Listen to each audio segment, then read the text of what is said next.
Tēnā koutou katoa nau mai ki te hui I te community I te ara waka I tēnei rā. Welcome everyone to today's Traffic Subcommittee meeting.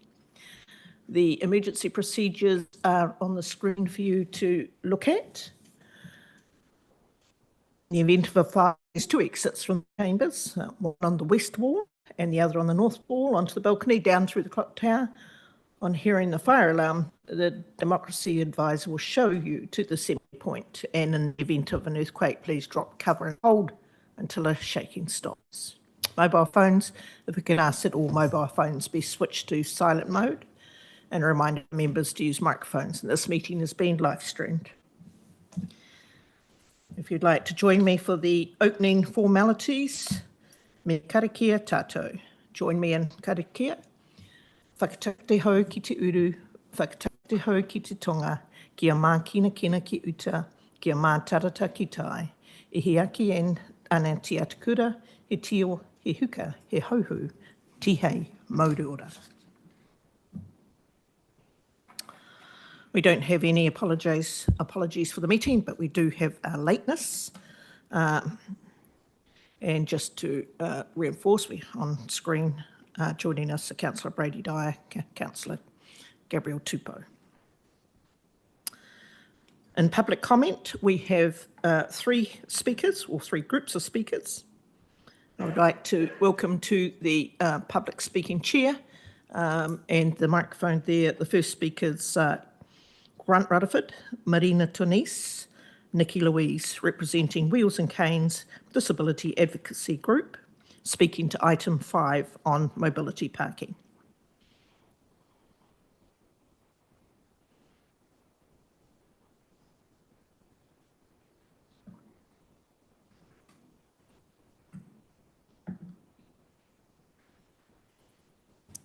Just reminding you, Grant, thank you for coming in, for all of you coming in, that you have 3 minutes to speak.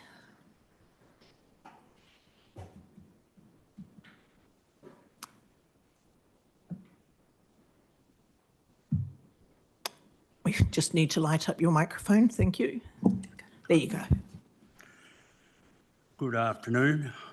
Not a good afternoon, but weather-wise. I'm here on behalf of Wheels and Canes in the Valley. We are supporting the use of putting more signs around, especially at all times, because we're forever seeing people park in the disabled parks without any signs up. And that also causes a problem that I have.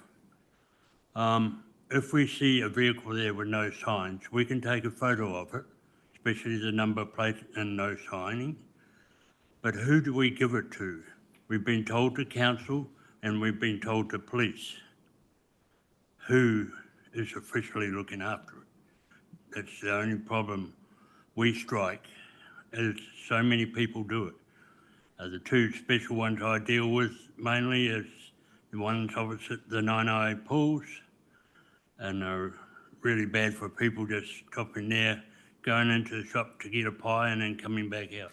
They think they have the right when they don't. Thank you. Would anybody else in your group like to speak? We do have a little bit of spare time.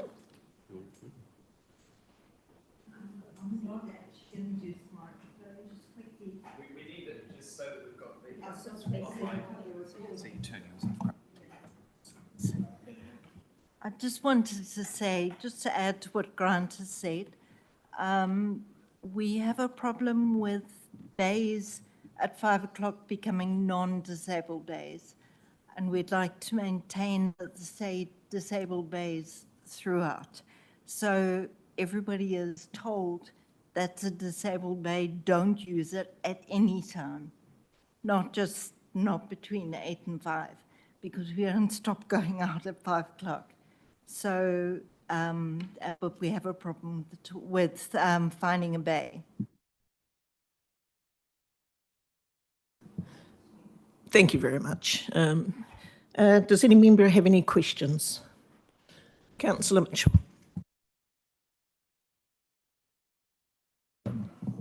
Kia ora. Thank you for coming in today.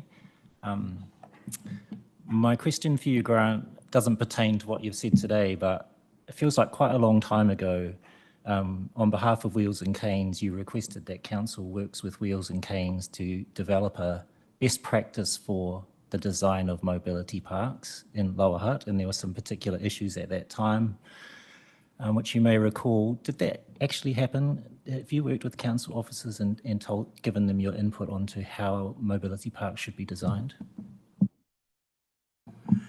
Thank you, Councillor. Yes, the engineers actually phoned me at home, and then we met at the Naenae library, and it was the one outside the library that's actually curved, and I explained how it is quite hard for disabled people to try and back into that park. So he went down and saw what was needed, and he phoned me back and said, yes, it's going ahead. So they took away the curved parking and moved it back one. So it took the normal parking away by one, but it's still a disabled parking at the front of the queue. Thank you. It's one particular park, but I remember there was discussion of actually working together and coming up with a design guide. So in future, when mobility parks were implemented, they would meet the needs of everybody in the community. I just wanted to ask, because there's an example in front of us today, and one of the particular things I remember from that time was discussion about how a lot of vehicles now have access through the back of the vehicle rather than the side of the vehicle, and making sure the parks were long enough to allow rear access to the vehicle. Do you think that that's still an issue, and do you have a thought as to how long parks should be? The two parks outside the pool are designed solely for vans that have a back exit. The other parks, no, because you're angled parked into there, and if they come out of the back of the van, they're straight on the street, which would cause an accident. So if they're using the ones outside the pool, that's fine, but they can't use any of the others in Naenae. And just for an example, if there was a mobility park in a regular bay of parallel parks, not angled parks, because obviously in an angled park you do have access to the rear of the vehicle, but as you said, it's onto the road. In a set of parallel parks, does it make sense to have a mobility park with another car park directly behind it? Not really, as long as it's spaced out enough for them to, because they've got to put the ramp down, so they've got to have that extra room. So it's a van plus a bit of room, because they've got to come off the ramp onto the ceiling, footpath or whatever, to give them room to then turn and get to where they're going.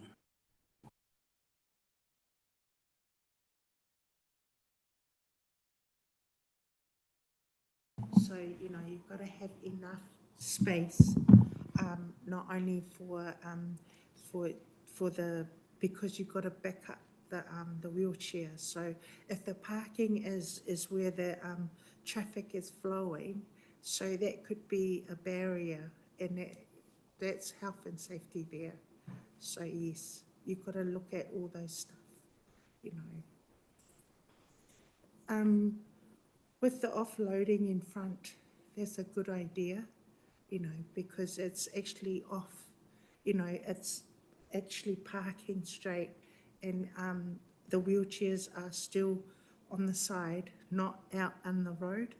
So that kind of idea, if you look at that, that's really safe, because, you know, the wheelchair can safely offload and then into the straight to the pool, where it doesn't have to be on the road where the traffic is.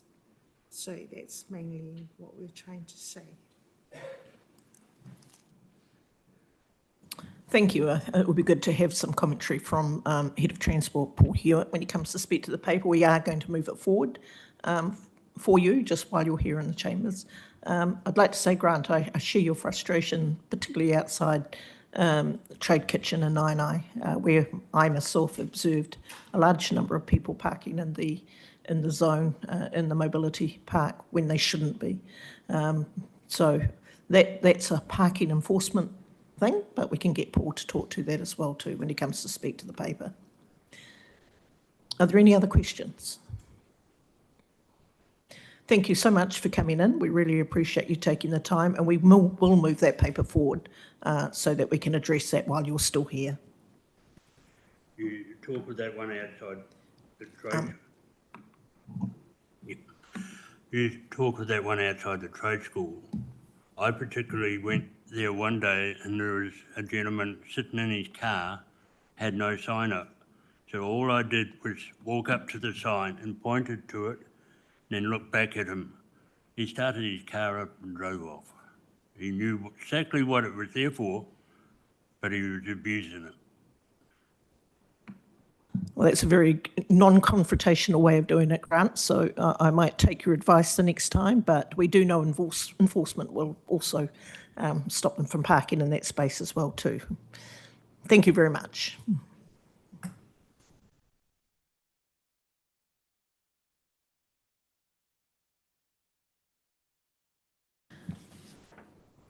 All right, in public comment, we do have a submission here from Nikki and Michael, and Councillor Dyatt is going to read it for us. It's also on item 5C, mobility parking. Thank you, Councillor Dyatt. Kia ora, thank you, Michael and Nikki, for sending us through. I'll just read it completely verbatim. I'm a full-time wheelchair user who has called Lower Hutt home for over a decade now, and whilst I can't see myself living anywhere else, there are still many things that need to change for people like me who face mobility challenges every day. My wife and I have noticed the abuse of mobility parking has increased exponentially despite the increase in fine, and this is largely because people know they can get away with it, and that the majority of parks are not enforceable after 6 p.m. Wouldn't it be nice if I could magically use my legs after 6 p.m?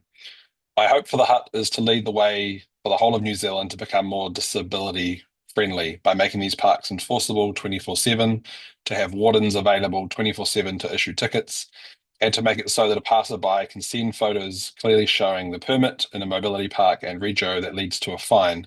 After all, the only way these parks will stop being abused is for people to actually be punished for abusing them. Instead, it is myself and my wife who get yelled at, belittled, degraded, spat on, followed, etc. for calling people out. And yes, all of that has happened, despite me literally sitting in my wheelchair.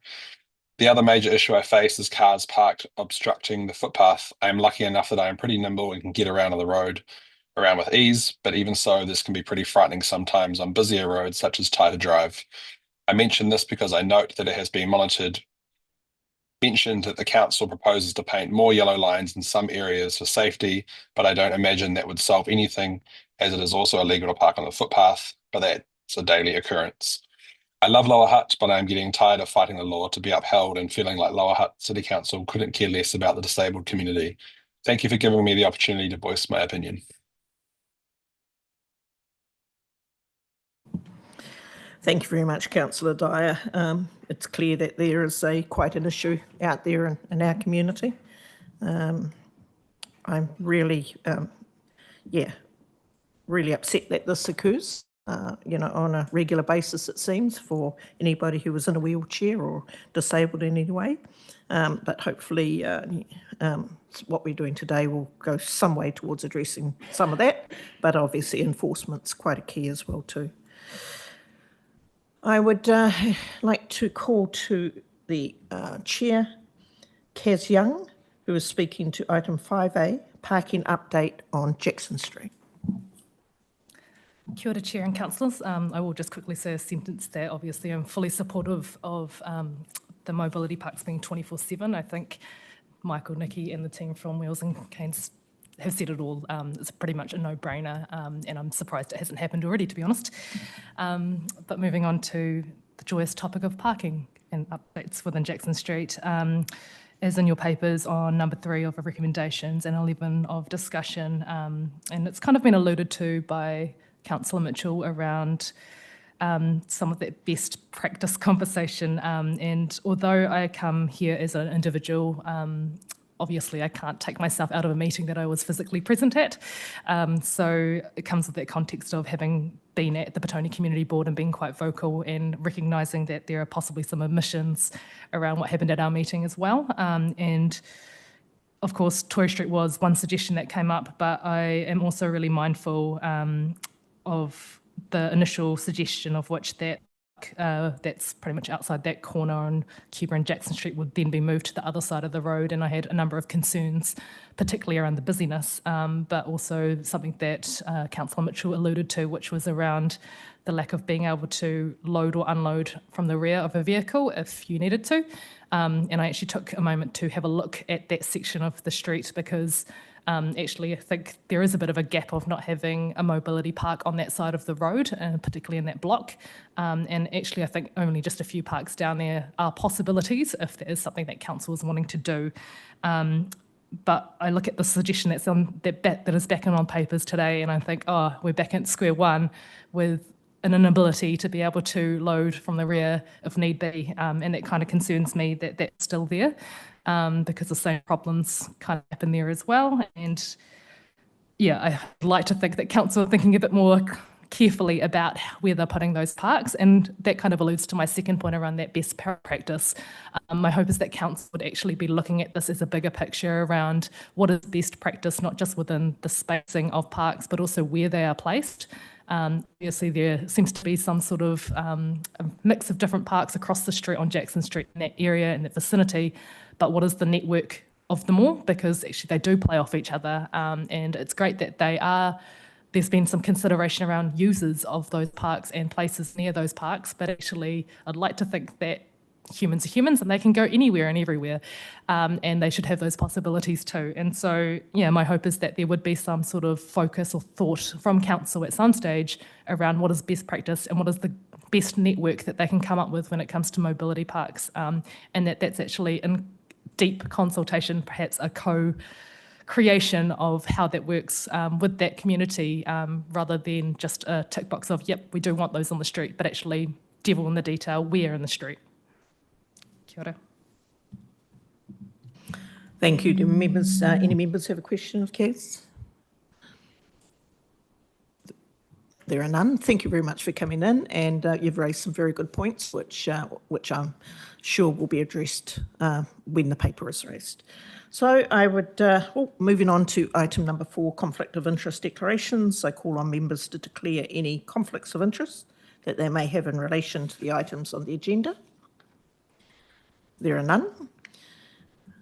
I'd like to call on precedence of business. In accordance with Standing Order 10.4, I accord precedence to item 5C, mobility parking at all times across various locations throughout Hutt City, and that is on page 25. I'd like to call to the table Paul Hewitt, Head of Transport, and Avandra Shearer, Traffic Engineering Manager, to speak to the report, please.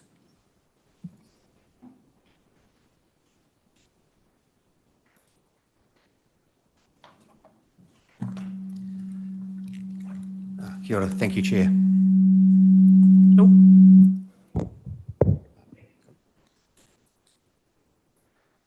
Yes, this paper, Mobility Parking at All Times Across Hutt Valley, has come through to be presented today following a number of complaints Council has received from mobility park users where they've not been able to access mobility parks after 6 p.m, particularly in areas where there are eateries, gyms and so forth, and facilities that are often used outside of those normal 8 till 6 hours. So the proposal is for all of the proposal that's been put forward is for the 169 mobility parking spaces that we have across the city that don't have fixed time restrictions will become mobility parks at all times. So they'll be stickered up to say they are at all times. There are a handful of mobility parks across this city where there are fixed times. A number have come through this committee. They'll be used at drop-off and pick-up times only. They are not affected by this. This is only ones where there are no fixed times of our mobility parks.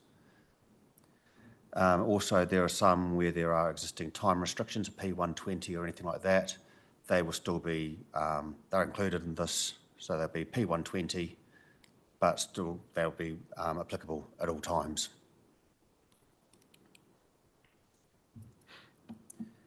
There was consultation completed on this. Sorry, the change in order has changed my notes. And that was undertaken between the 15th and 29th of April, and that went to 23 mobility user groups. There were no objections received, and there was obviously strong support received from the groups for this proposal. This has also been presented to the Eastbourne, Wainui-Mata and Petone community boards who have endorsed this recommendation as well. I'd like to thank those who've come along to speak today as well, and we would welcome the opportunity to work with you in the future to come up with basically a standard suite of designs we can implement for mobility parks in the future. The engineering team are working through these. They've been looking at other assets we've got in the network in the past to sort of standardise what we put out on the network. And we welcome the opportunity to work with you in the future to look at mobility parking. But thank you very much for the offer for that. Happy to take any other questions. Councillors, do we have any questions, please? Councillor Mitchell. I'll go with a detailed one first, because you mentioned that there are a few parks that won't be converted, and I was going to ask you about particular ones. One from our very last meeting on Durham Crescent, which was for the kindergarten there. It is included in Appendix 1, the title of which is List of Mobility Parking Locations for Conversion, but it's not going to be converted? The proposals that we have listed on the appendix, we will convert all of this to be at all times. Okay, then I'll go back to my original line of questioning, because it talks about how after these conversions, all new traffic resolutions to mobility parking will default to operating at all times unless an alternative time restriction can be reasonably justified based on site-specific conditions or operational needs. So at the very last meeting of this committee, we discussed this park on Durham Crescent, and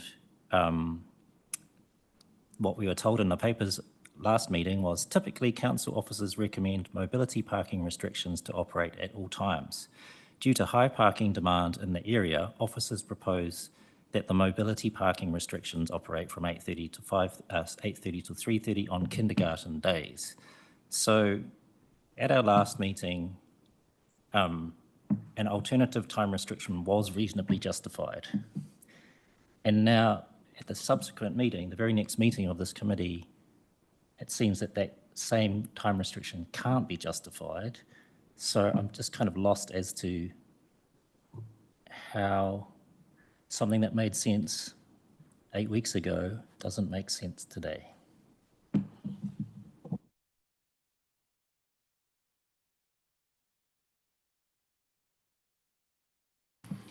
Sorry, I'm referring specifically to one on Durham Crescent that is marked for kindergarten hours. The proposal today is to make it at all times. Last meeting, you justified a reason for it to not be at all times.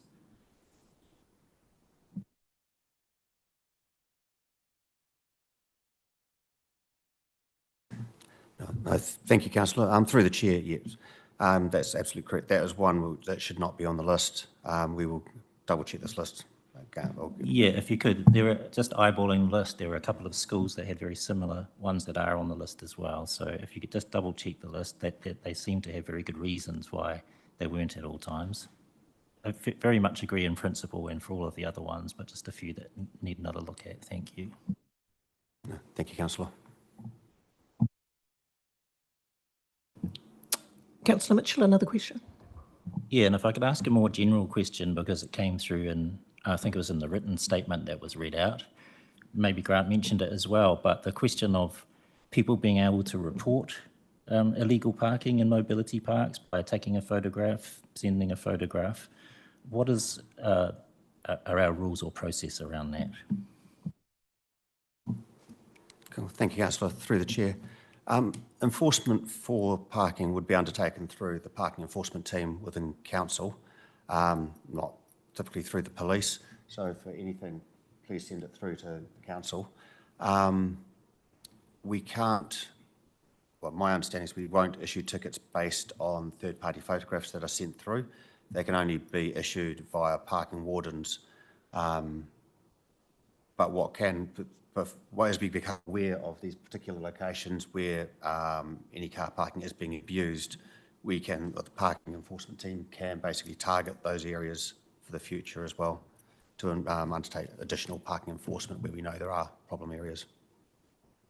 So just for clarification, Paul, you're suggesting that even though it can't be enforced, it's still useful to contact the parking department, and if there's a regular occurrence, then there's more likely to be an enforcement officer sent. Yeah, yes, that's correct. Thank you. Councillor Parkin? Kia ora. Follow-on question for that. Can we, within our systems, issue a warning based on a photographic evidence from the general public? Because that is not going to be taken to court. It is simply, we have noticed you doing this, please stop. And the other second part of that question, what active monitoring do we actually have of these reports? Can we actually get a feedback on how many times locations are being reported as being abused? And then following on, what active monitoring do we then do? How does that change our patrol behaviours? Through you, Madam Chair. Thanks, Councillor. So we can't speak for our parking enforcement team. I'm not quite sure what information we can get. What I can say is that with the advent of the camera on the vehicle, not being reliant on parking officers walking around the streets, we are getting out and about a lot more. And this, where there are areas, saying, in Naenae, for example, and places where these are being misused, then that information can be fed into them, and that would form part of, as Paul was saying, more frequent policing around that area.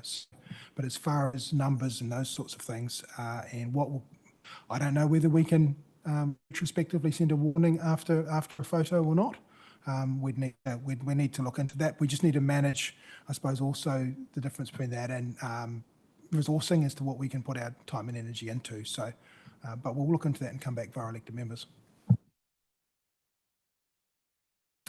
Councillor Dyer?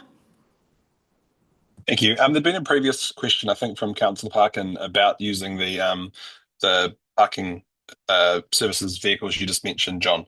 But I believe the answer was they don't have access to the disabled register of who has the passes, and they're not issued to certain number plates. They're a physical card in the windows. So the card, I don't think, can actually be used for this case. So my question is, we previously have been able to issue tickets based on photos. What has changed that we can now no longer do this?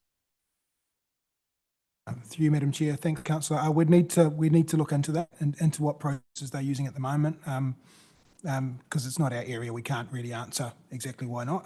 But in terms of the car, we do have parking wardens that are actually driving around in the vehicles. So we'll have a conversation and see what is viable with the camera car. Yeah, perfect. I think if we can just send a really strong message that these are now 24/7 car parks and that anyone anywhere with a camera phone can be monitoring them, it will send a really strong message to the people that are abusing them. Councillor Mitchell, you have a question?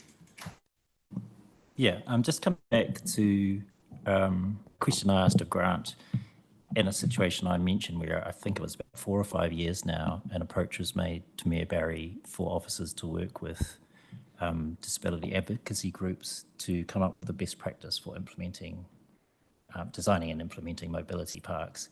And given your own comments, Paul, earlier on, it sounds like that hasn't happened because you said you would do it, but the fact that you said you would do it kind of suggests that it hasn't happened. Has that happened? Do we have a best practice design for mobility parks? We currently don't have any in-house design. We do implement practices implemented by NZTA. And I remember as part of that conversation 4 or 5 years ago, assuring the community that I was confident that we were meeting NZTA's guidelines. However, it was suggested that we could perhaps do better than NZTA guidelines, which was the point of that exercise. So if officers are open to working with those groups, as you indicated, I think we should progress that work. I'm kind of a bit disappointed it seems it happened last time around, but if I could move an additional recommendation when the time comes to just kind of direct for that work to happen, that would be great. Can I just add, Madam Chair?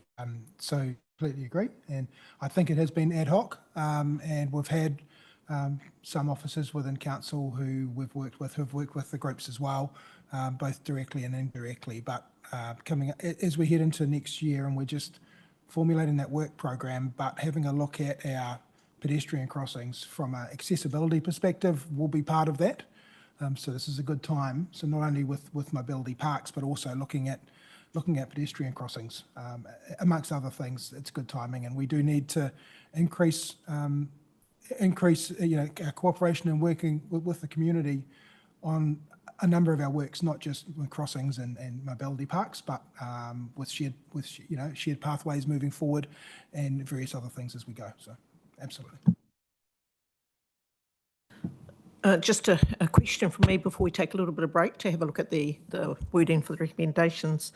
What I'm looking for is consistency of signs. So there are a number of mobility signs out there with an arrow and nothing at all on them. It's my assumption that there is no parking at all times in those. And by the same token, we're putting up stickers to say no parking at all times. So something to look at consistency across the city so that we aren't getting these mixed messages. If we can just take a little bit of a break while the recommendations are up.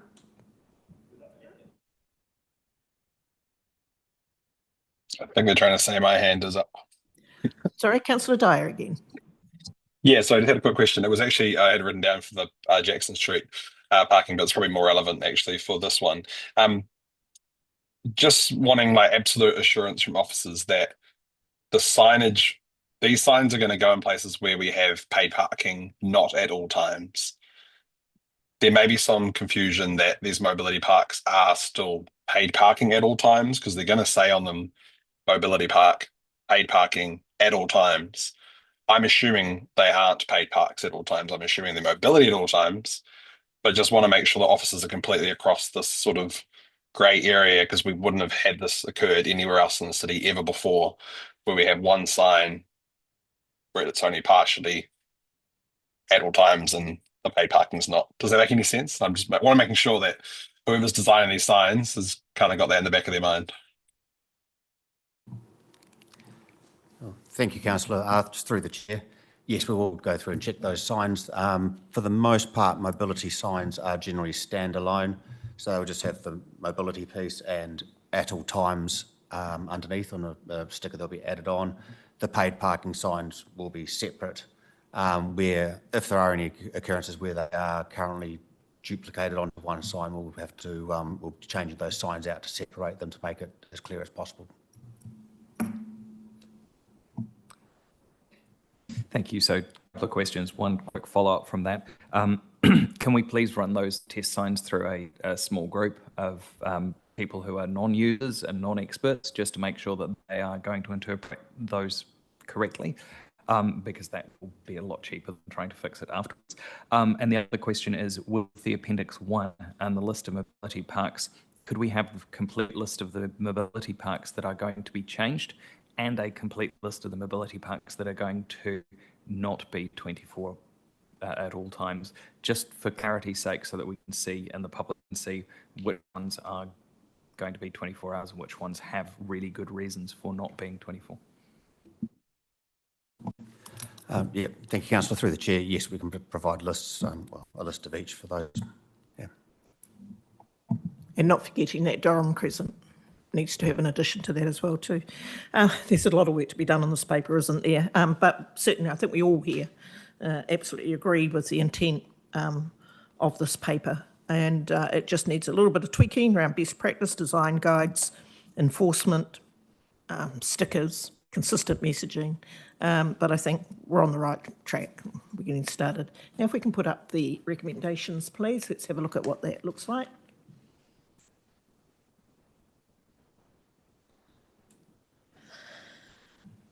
So a change to the paper that's in front of you. Item number 3 directs officers to work with local disability advocacy groups to develop best practice guidelines for the design and implementation of mobility parking spaces in Lower Hutt. Councillor Parkin. Potential amendment to that design implementation, design placement and implementation, so that we're actually being consistent about our placement of where the parks are actually located.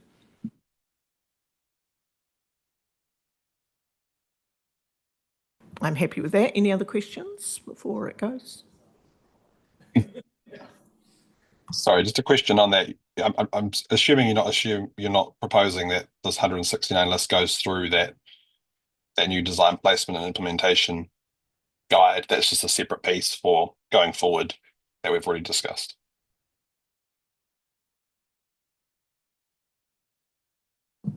If that's a question for me, then yes. Guidelines for the future. I think we might just need to make a slight adjustment to number 2 to accommodate Durham Crescent. Approves and conversion of 170, 160. Not required. Councillor Parkin. Through you, Chair, I think it probably needs more work to be looked at to work out which of the parks do not require the 24 at all times. I don't think it's just Durham Crescent. I think Councillor Mitchell had pointed out at least 2 or 3 others that were schools, and therefore officers probably need to do that and bring that back through to the meeting.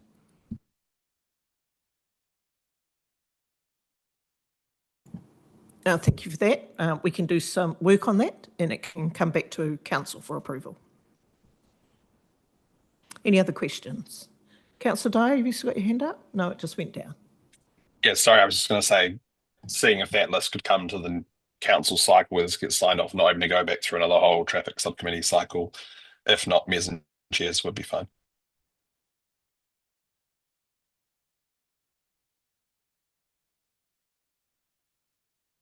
Here we go.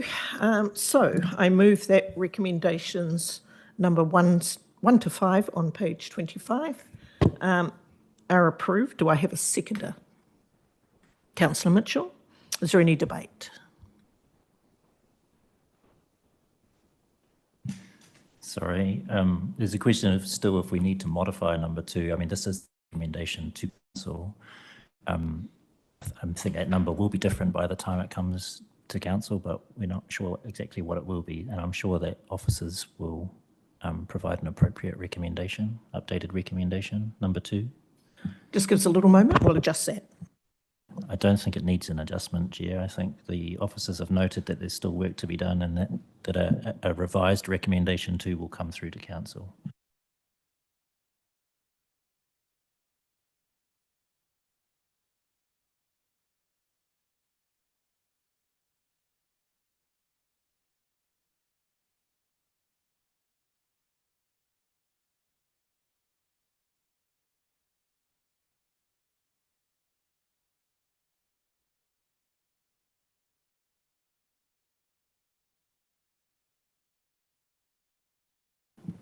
If we can just put the recommendations up, please.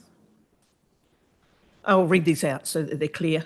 I move that the subcommittee recommends that council receives and notes the information contained in the report, approves the conversion of up to 169 or 169 existing time-restricted mobility parking space at all times across various locations throughout Lower Hutt, as detailed in Appendix 1 attached to the report. These will be confirmed at council on the 31st of July.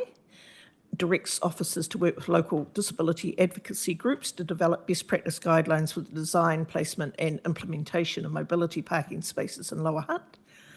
Rescinds any previous resolutions pertaining to traffic controls made pursuant to any bylaw to the extent that they conflict with the traffic controls described in this recommendation, and notes that these changes will take effect once the traffic control devices indicating the recommended restrictions that evidence the restrictions have been installed. These recommendations support Council's Traffic Bylaw 2017 and sections of the Land Transport Road User Rule 2004. Do I have a seconder? Councillor Mitchell, is there any debate? I now put the motion, which has been moved and seconded. Those in Sorry, favour. Chair, I've popped my hand up. Sorry. Back to Councillor for debate. Thank you.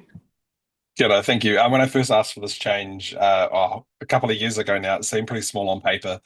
Yet for many of our residents, this will be pretty life-changing. By protecting every mobility park 24 hours a day, we're giving people certainty that after 6 p.m. and at any time, those spaces remain theirs. Clear new signage will spell this out, that these bays are mobility only, never short stay stops to pick up those takeaways or loading zones. And I think it's a really simple, practical step towards a more inclusive city, and I'm really proud to support this today. Thank you, Councillor Dyer, and I agree with your sentiments. Those in favour, please say aye. Those against say no. I declare the motion carried. Thank you very much for the representation of the advocacy group, your view, your sentiment and your information that you are going to provide working with our transport people are very much valued, so we appreciate your time. Thank you very much.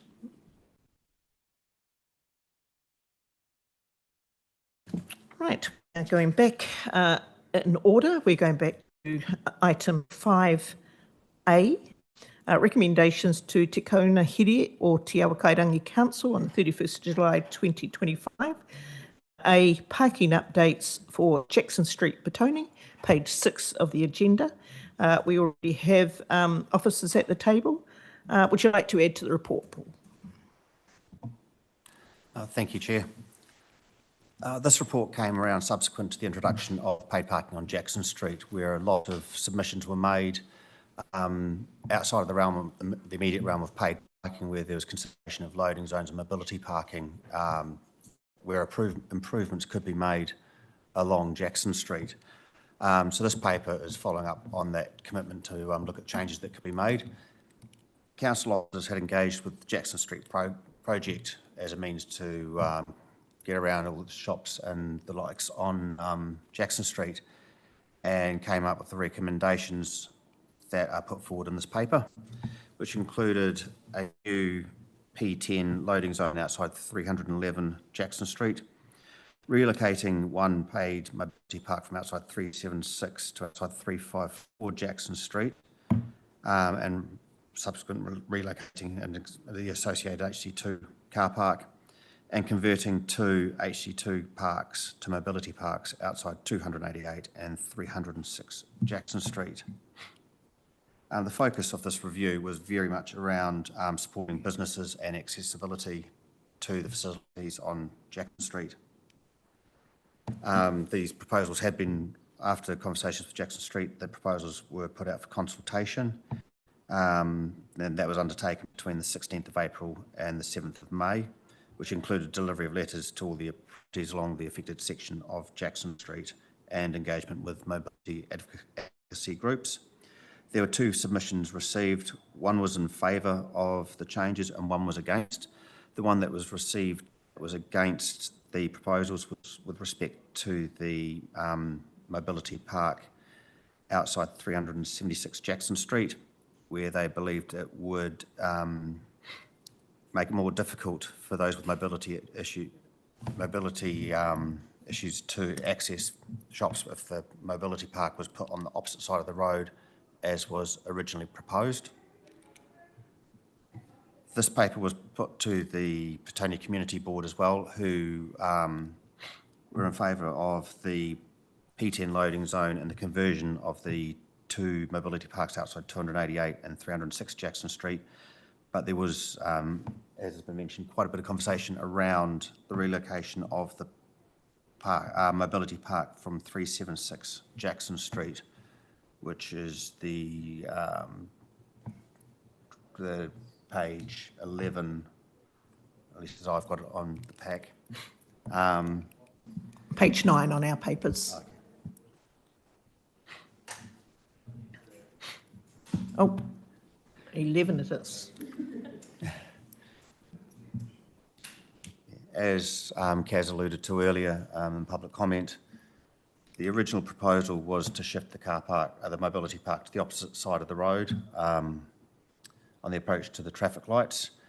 That was felt by the community board that was not the best possible decision. There's a busy intersection with buses and so forth and vehicles backing up at the traffic lights.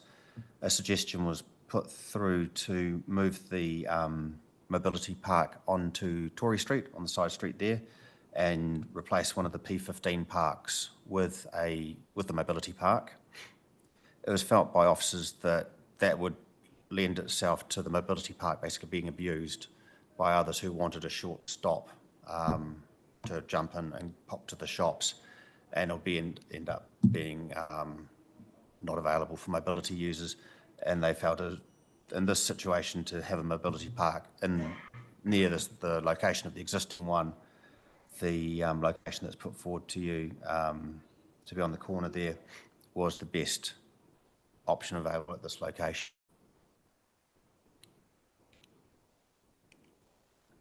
Happy to take any questions. Does any member have a question? Councillor Mitchell.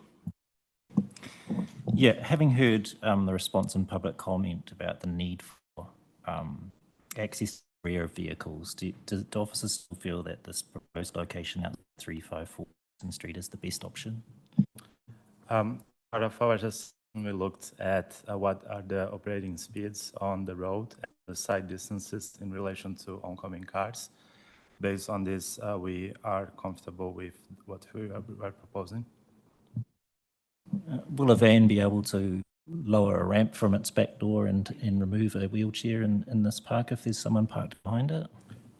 We have chosen this location mostly because of the convenience to the ramp at the corner of Tory with Jackson Street. Yeah, I can see that. Will a van that requires a ramp to be lowered off the back of the van so a wheelchair can get out, will they be able to use this park if there's another car parked behind it? In this situation, no, there were difficulties with vans using this particular car park. Thank you. And just in terms of the consultation, you mentioned there was a supporting submission from Thumbs Up Trust. They were responding to, as far as I can read from these papers, the suggestion to move the car park to the other side of the road. They haven't expressed support in what's now proposed outside 354. That's right. We have, considering the changes based on the feedback received from the Petone Community Board, and also we did consult with Jackson Street's program. There was no follow-up with disability groups. Councillor Parkin. Kia ora. Thank you for the work that you've done on this. I'm just wondering if officers think it would be significantly helpful if you actually had a design standard with minimum requirements that included things like rear loading that would allow you to have eliminated the fact that the suggested car park is not appropriate. Thank you, Councillor. Through the chair, yes, obviously having design standards going forward will help in the various situations we do find we are installing mobility parks, whether they be in parallel parks, such as in this case, angled parks, allowing for basically wings off the side to enable space for unloading wheelchairs will definitely help in the future for the various locations we would be looking at mobility parks. I was going to suggest there'd be more locations other than this one that would come under consideration for what you propose with new design guides. Thank you, Chair. Yes, that's correct. There are mobility parks in all sorts of different situations across the city. Are there any other questions? Councillor Dyer. Yeah, thank you. I'm fairly comfortable with all of the changes here. I do still have some concerns about the one on the corner of Tory Street. Just wondering if you could elaborate a bit more on that explanation. Like in the report, it says officers are concerned about the potential misuse as a P15 park with the takeaway shops. If where you are proposing to put it is a couple of meters away from here, I don't see how that's going to eliminate that issue. If anything, on Jackson Street, it's going to be even more abused, I would say, than being off the side street. I can just see there being so many more benefits for having it on Tory Street. It's a quieter road. There's back access for ramps, etc. It's not as sought after at the front. It would be a free car park rather than a paid car park. I'm just trying to get my head around why the Tory Street park has been eliminated based on potential misuse. Thanks for the question. Our rationality was about driver behavior. There are already P15 parking spaces on which drivers are used to find that as a parking location when they go to the shop, particularly at nighttime. So when those P15 parking spaces are occupied, drivers are likely to park on that location.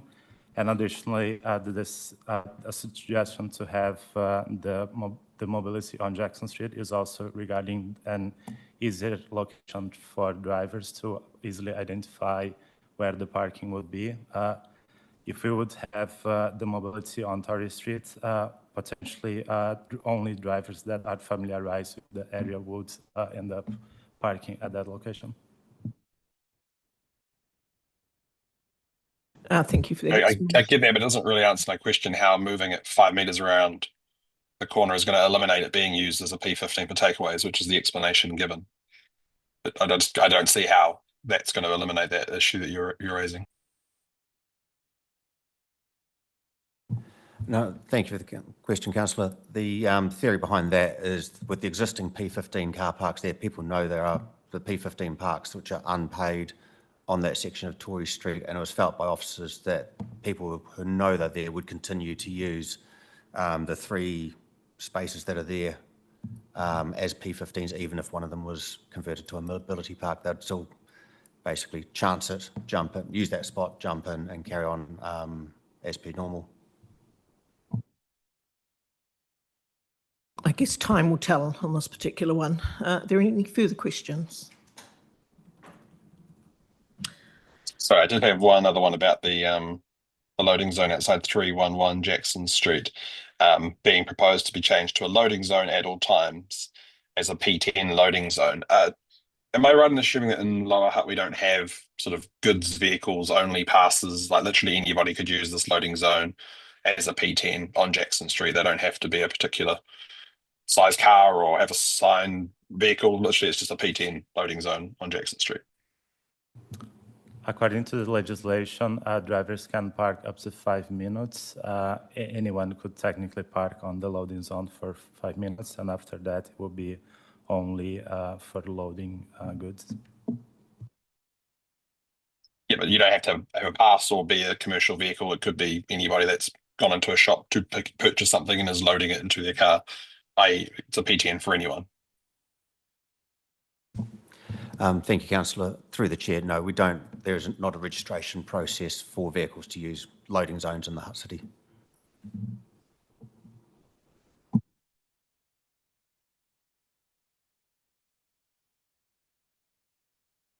Just a quick follow on then from that. Does this set like a weird precedent for Jackson Street? Like we used to have a lot of P10s and a lot of P15s, all sorts along Jackson Street, and they were all blanket changed to paid parking. And now we're bringing one back in. I can just see another business going, well, actually, we appreciated the P10 we had out the front of our business. Can we have it back? Because that's effectively what this seems like. Thank you, Councillor. Through the chair, yes, there'll always be a risk of that with various businesses wanting particular parks outside their own premises. That was raised during the introduction of paid parking, that this section of Jackson Street didn't have any loading zones at all, whereas other sections of Jackson Street did. So this loading zone has been installed to remove that particular issue of there being no loading zones within this proximity. But am I right in assuming that we've changed all those P10 loading zones that were on Jackson Street to paid parking now? Or are they still there? there are still loading zones in other sections of Jackson Street. There were some P10, P5 or P15 parks that were not specified as loading zones that were removed through the introduction of paid parking, but the actual loading zones that have gone through been resoluted as loading zones were not touched as part of paid parking. Okay, thanks for that clarity. And it's quite a busy little piece here, isn't it? And that's a really good point about loading zones, Councillor Dyer, a question I asked in the agenda meeting as well too. So before we move the recommendations, are we happy with the recommendations as they read?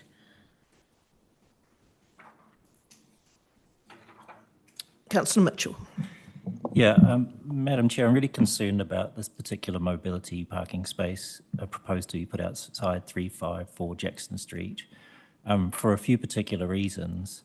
One of which is that it hasn't been endorsed by any potential users. We had a group here today, but Thumbs Up Trust approved shifting of the car park to the other side of the road, but they haven't approved the subsequent amendment. We heard from some users today about the need for backloading in mobility parks, and this doesn't allow for that. Just looking at the photograph on page 11, the proposed new park was actually the front one of three closest to the intersection, but in this very same block, there are 1, 2, 3 parks already with yellow lines behind them because there are driveways there, which would perhaps be more suitable in terms of backloading at least. So I just wonder if that particular piece of work, that one mobility park, can have some more work done on it. If we could go back to disability advocacy groups. Thumbs Up Trust is just one. We heard from Wheels and Canes today. CCS Disability have always given us very good advice about things. And just actually have a direct conversation about the various options on this section of Jackson Street or around the corner of Tory Street, and actually get some robust feedback from users about what is most likely to work for them, because I'm not a user of these car parks. I don't need to get out the back of my car in and out the back of my car. The very people who can best inform this conversation, I think, are the ones who will be using it. So happy to approve the other parts of the paper, but I think that particular one, which is recommendations 3 and 4, needs more work, and maybe it can be done before the council meeting or come back to the next cycle of this committee. I just feel like we're kind of rushing into something, and I'm not convinced it's the best outcome. Through you, Madam Chair. Thanks, Councillor. That's very fair. So what I would suggest is, as you have recommended, that one is not part of the decision, we pull that out, but that this particular stretch be used as we're working on those design principles with the groups. This is a great live example to work through as part of designing those principles. So this one will come back at a later time. It may be by 31st of July, but that might be a bit tight. So if Madam Chair, you're okay with that, we'd remove that one and then use that one as the basis for working with our disability groups and accessibility groups on what those principles are. Thank you. And as I said, I think it's worth taking the time on this one, particularly if we are exploring new principles as well. So that is, I think, recommendations 3 and 4, because 4 was to convert the old one into the regular parking one. So if we took those 2 recommendations out, the rest of it, I think, is fine. Yeah, I think there's been enough discussion on this, Councillor Mitchell, and agree with what you proposed, and come back for a relook, hopefully within the timeframe, 31st of July, but if not, the next traffic committee meeting. So we will remove recommendations number 3 and number 4. Can we put the recommendations now up on the... Any comment before we move these? All right, so I now move recommendations numbers 1 to 5. 1 to 5. I just want to make sure I got the right numbers on page 6. Do I have a seconder? Councillor Mitchell, is there any debate? I now put the motion, which has been moved. Oh, sorry, debate. Councillor Parkin. Thank you, Chair. Just want to acknowledge the work that's gone into this, but also the work that's going to come out of this. I think it's quite a valid piece of feedback coming through our community that we do need to do better, and also to make officers' lives easier by having those design standards that actually means that we're not asking awkward questions of them, like I seem to do regularly, but that they're actually going into decisions and looking at the challenges with a good set of design guidelines to work with. So thank you from all points. I'd also like to thank officers for their work on this paper. Jackson Street parking has been long and ongoing, and it still continues. But I think it's really important that we get it right. And I think those design guides that were raised firstly by in public comment and under much discussion here are warranted. I see Councillor Tupou has his hand up for debate as well. Councillor Tupou. Kia ora, Madam Chair.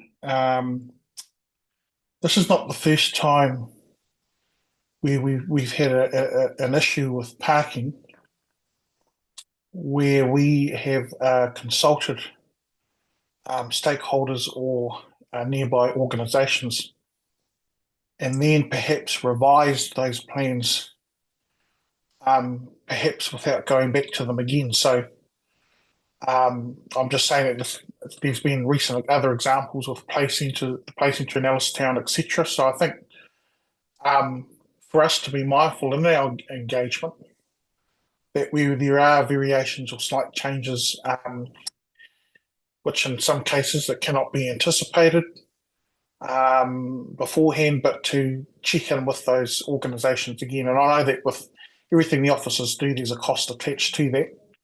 But as Councillor Mitchell pointed out, I think communication is key. Kia ora. Thank you, Councillor Tupou. I now put the motion, which has been moved and seconded. Those in favour, please say aye. Aye. Anyone against? That was a yes. I declare the motion carried. Thank you very much for your work on this paper. Moving now on to item 5B, proposed time-limited parking, Marine Parade, McEwen Park, Petone, on page 17 of the agenda. Do you have anything to add to this paper? Thank you, Chair. This paper comes before you following complaints that have been received by Council regarding the lack of parking at McEwen Park at the top end of Marine Drive in Petone. There's a park area, frisbee dog area up there, and the parking is often taken up by the businesses that are located around that area. So the proposal is to convert 5 unrestricted car parks to P120 car parks, Monday to Friday, 8 till 6 p.m, as well as creating 4 new unrestricted car parks by adding in the angle car park paint markings at that location.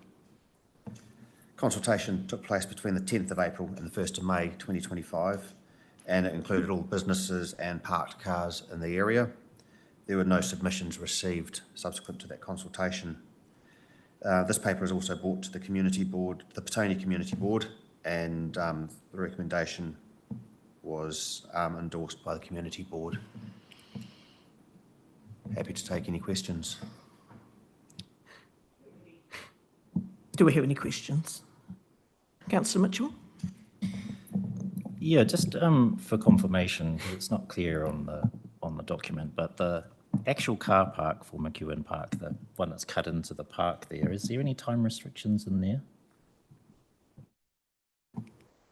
No, there are no time restrictions in that section of the car park. I guess I was just curious why, if the issue is access to McEwen Park, we wouldn't be limiting the times in the park car park instead of out on the street. I looked at Google Street View.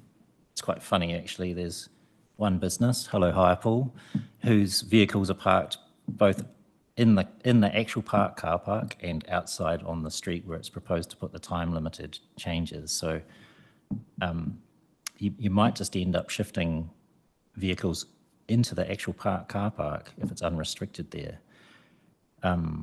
Yeah, so I'm just kind of curious if it would be a good idea to also restrict the times in the Williams Park car park. Oh, sorry, McEwen Park car park. Thank you, Councillor. Through the chair, I suppose 2 points on that. One is that sort of horseshoe section is part of Parks and Reserves rather than roading. So we'd have to talk to our counterparts at Parks and Reserves regarding making any changes to that horseshoe section of the parking for McEwen Park. Also from my past, I'm aware of the building across the road is Fulton Hogan's regional office, and they do have a general rule there that no Fulton Hogan vehicles occupy that horseshoe section. They're all parked out on the road, or obviously occupying their own car parks as well. So they do try and regulate the parking there as well to make sure that section of McEwen Park is left available.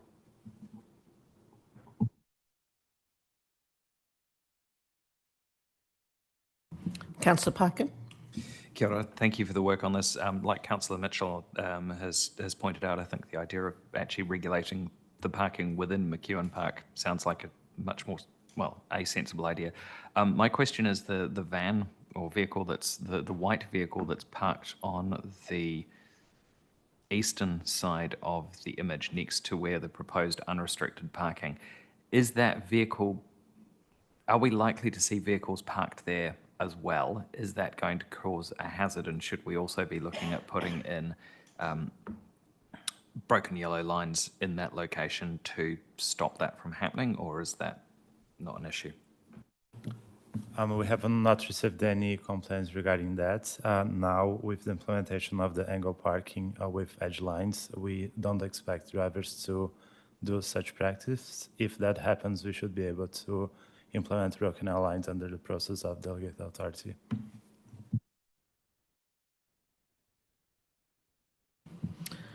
Thank you. Just looking at where that white vehicle is actually parked, it's an area I'm quite familiar with through walking my dog, and there's sufficient room down there for all vehicles to park, so I don't see the need for broken yellow lines at any future stage. My thoughts too about, do we potentially move the problem from the proposed P120 parking into the car park, but again, time will tell on that one. Right, any more questions? Oh, Councillor Dyer. Yeah, thank you. I had the exact same question as well. I don't know if we really should be waiting for, will time tell whether this will be an issue. I can absolutely see this being an issue. I think it'll be a much easier problem to fix as well. I'm just putting up some P120 signs at the entrance to this horseshoe bit. Yeah, I think absolutely that horseshoe bit should be P120 before the park's out on the street. Otherwise, people are just going to use that, and yeah, that doesn't make any sense in my mind. My question though is, paragraph 8 says to remain consistent with other time restricted parking across the city, it is proposed to only have these restrictions applying Monday to Friday, 8 till 6. That doesn't quite make sense. It's not really consistent with the rest of our time restricted parking in the city that applies on the weekends as well. So just wondering why the space that does get really busy on weekends, and looking at the Google Maps, there's plenty of cars that are parked there that are Firepool and Wellington Water and Fulton Hogan. They could potentially just use that car park a weekend when probably the park's most busy, will be the exact time we won't be able to actually fix the issue. Thank you, Councillor. Through the chair, from the observations the officers have made, there's not a lot of businesses at that end are not nearly as busy at the weekends, and there's a lot of vacant parks that are generally used out for other activities, for the sports and so forth around that area, not used by the businesses at the weekend. So that 8 to 6, Monday to Friday, is in reference to areas where there are businesses operating typically Monday to Friday. So the restrictions are in place, and they're not on Saturday and Sunday when it is generally quieter in those areas.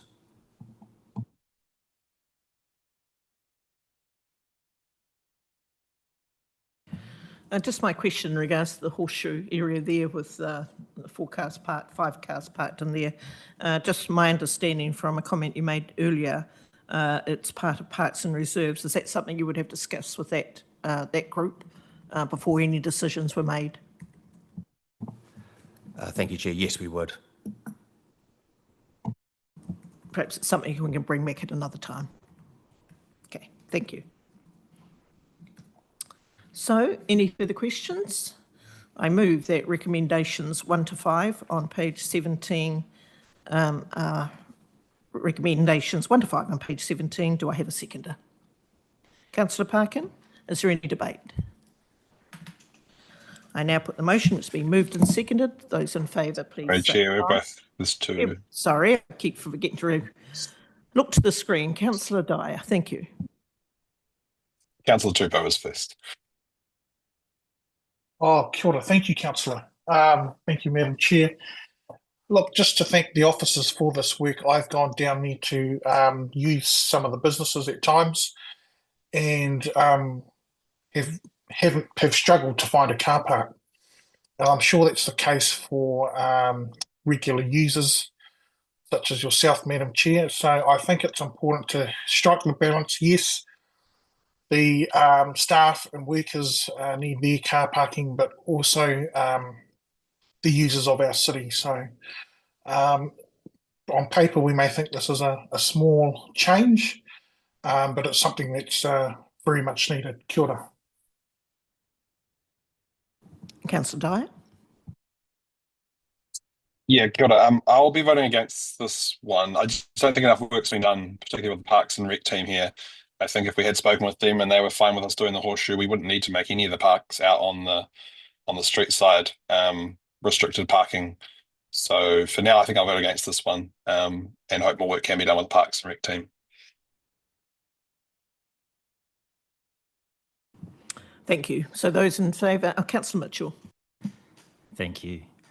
I was just about to say something different, which is I think that we should certainly encourage the officers of this committee to talk to Parks and Reserves now about the changes we are approving today and ask that they keep a watching brief on the horseshoe and that our parking officers can do the same. I think if it ends up filled up with maybe not Fulton Hogan vehicles, but even more higher pool vehicles or whoever else is based down there, then it would certainly, we would encourage the Parks team to make that change if it's them that has to make the change and not this committee. Just like to comment too on the gain of parks by shifting those particular ones from parallel to angle parking. I think that's, if there's a lot of pressure at this end of the street and you can see it in the photograph that there is, it's a good outcome as well to be adding a few car parks where we can. So thank you. Good point, Councillor Mitchell. It's not very often we add more car parks, so that's a really good thing. So those in favour, please say aye. Those against, say no. No. I declare the motion carried.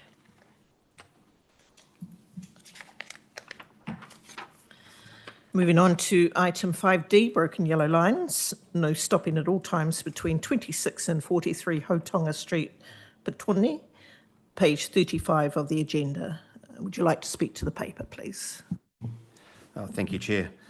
This resolution is for the introduction of broken yellow lines, no stopping at all time restrictions at the cul-de-sac of Hotonga Street between numbers 26 and 43. This request has come through from local businesses on Hotonga Street who've identified a lack of manoeuvrability in the cul-de-sac when there are parked vehicles present, particularly noting that this is largely an industrial area, so it's your larger trucks that are doing manoeuvring, not just cars. Council engineers had visited the site and they've completed some vehicle tracking assessments which confirmed that large vehicles would have difficulty turning where there are parked cars present at the top end of the cul-de-sac of Hotonga Street. It is therefore proposed that 50 metres of broken yellow lines are installed to reduce the potential for any accidents at this location. Consultation was undertaken between the 10th of April and the 1st of May 2025. It included businesses and parked cars around the proposed site. There were 2 submissions received. One was in favour of the changes, one was against the changes. The one that was against the changes, they felt that by removing car parking at the cul-de-sac is just going to push the problem further down Hotonga Street. We would note that a lot of the businesses there do have off-street parking available though, so it's felt by officers that we should put forward the proposal as it is with the broken yellow lines in the cul-de-sac. We're happy to take any questions. Are there any questions? Councillor Dyer. Thank you. You can tell I wasn't at the pre-agenda meeting with all the questions I have this time.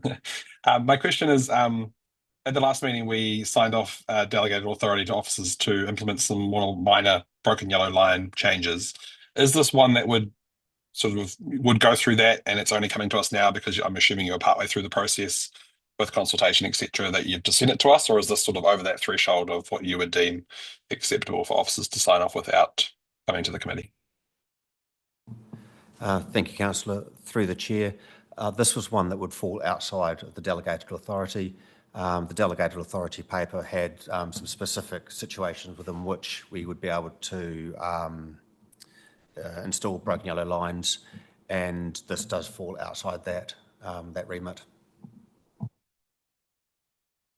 And I'll say now during rather than during debate with the technology issues, but I liked Councillor Mitchell's comments that we've added some car parks, and then just over the back of this building, we're now removing the car parks from the same area.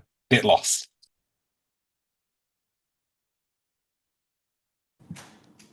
Are there any other questions? Kia ora. Yeah, I can definitely see the challenges here with large trucks. I'm just wondering, in terms of turning circles, if a car was to park, is there anything to stop a car parking directly outside of number 41? Basically, in line with the end or the start of the broken yellow lines, where the, I believe it's a double grate water inlet is. If a car parked there, would it actually prevent the ability for large trucks to turn, or is that still going to be valid? Based on our vehicle tracking checks, that would be an issue if a vehicle would be parked there. So there is a risk that if a truck would do the turning movement, that vehicle could potentially end up being hit.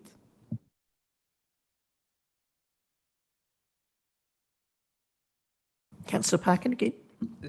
Given that, if that's the case, is there a reason that we haven't extended the broken yellow lines to, say, part way down that, so that part way down 41, so that isn't an issue? Just for clarity, I think Councillor Parkin's not talking about where the car is parked in the photograph, but out on the street and the approach to there, there's a street light and then a couple of stormwater drains. He's talking about a car being parked there. Is that right, Councillor Parkin? Yeah. Sorry, thank you, Councillor. In response to that, just jumped into Google Maps, and that's actually a loading zone. There's a door there and it's a dropped curb across there. So the only space with a raised curb is literally the small section with the double grates. So that's a vehicle access, and vehicles wouldn't be expected to park there. Thank you. Thank you for clarifying that, because I was also looking at the white car in the appendix. Anyway, we're happy with this paper as it is. I move recommendations 1 to 4 on page 35. Do I have a seconder? Councillor Mitchell, is there any debate? Checking the screens. We're all good. Those in favour, please say aye. Anyone against, say no. I declare the motion carried. Item 5E, broken yellow lines, no stopping at all times, Sinclair Grove and Feast Street in Naenae, page 42 of the agenda. Do you have anything to add to this? Thank you, Chair. This resolution is brought for the introduction of broken yellow lines, no stopping at all time restrictions between number 1 and number 8 Sinclair Grove and the intersection of Sinclair Grove and Feist Street. Council officers have received a request from residents regarding safety concerns relating to the accessibility for waste management caused by parked cars along Sinclair Grove. Tracking assessments that were completed by council engineers have confirmed that large vehicles or large trucks would have difficulties manoeuvring with parked cars present along Sinclair Grove. Subsequently, engineers have also been in touch with Waste Management, who have confirmed that their drivers have said there are difficulties around manoeuvring around parked cars on Sinclair Grove. Consultation on this change took place between the 11th of April and the 2nd of May 2025 and covered the usual catchment area of 100 metres around the site or the location, with 39 consultation letters delivered to properties and placed on parked vehicles. There were 2 submissions received by Council and both were in favour of the proposed changes. Council officers have also undertaken a check of how many vehicles do park on Sinclair Grove at any time, and have typically found that the Google view that's included in the attachment is basically it's typical of what the car parking situation is on Sinclair Grove, with maybe 1 or 2 parked cars there at any time. Happy to take any questions. Are there any questions? Councillor Mitchell. Yeah, just looking at the picture on page 45, excuse me, there's a small section outside number 8, Sinclair Grove, that's marked 5.5. I don't know if that's a measurement of metres, that where there will be no broken yellow lines. Is that intended that cars will still be able to park in that one small section of the street? That's correct. Based on our tracking assessment, large vehicles could do the turning movement without that space being a risk.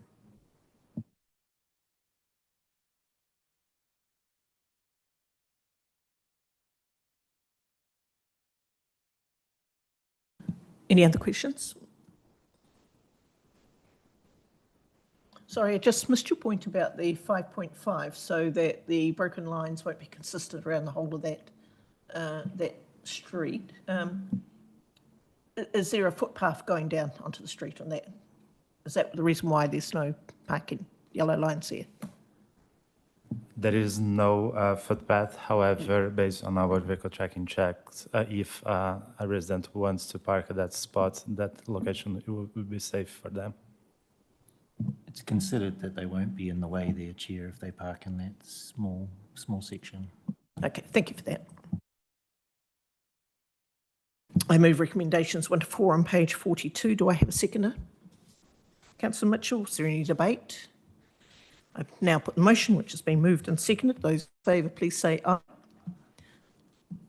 I declare the motion carried. Item number 6, information item, Traffic Subcommittee Forward Program 2025 and status update of approved traffic resolutions, page 49 of the agenda. Anything you'd like to add, Paul? Thank you, Chair. I was just going to add that officers are currently doing work with Greater Wellington Regional Council, looking at a number of the bus stops across the city, where they're looking at the taper zones before and after bus stops to make improvements for accessibility to the bus stops, and that paper we're expecting to come in front of the committee in the next round. Thank you for that. Are there any questions? I move recommendations 1 and 2 on page 49. Do I have a seconder? Councillor Dyer. I now put the motion, which has been moved and seconded. Those in favour, please say aye. Aye. I declare the motion carried. Item number 7, questions. I've received no questions. We move to item number 8, closing formalities, karakia whakakamutanga. It will appear on the screen. Please join me in karakia. Unahia, unahia, unahia I turu ap tapanui, kia wātia, kia mama, te nākau, te tinana, te wairua I te ara takatu, koe rā e rongo whakarihia ake ki runga, kia wātia, ai rā, kua wātia, hau paimari. Thank you very much, and I declare the meeting closed at 3.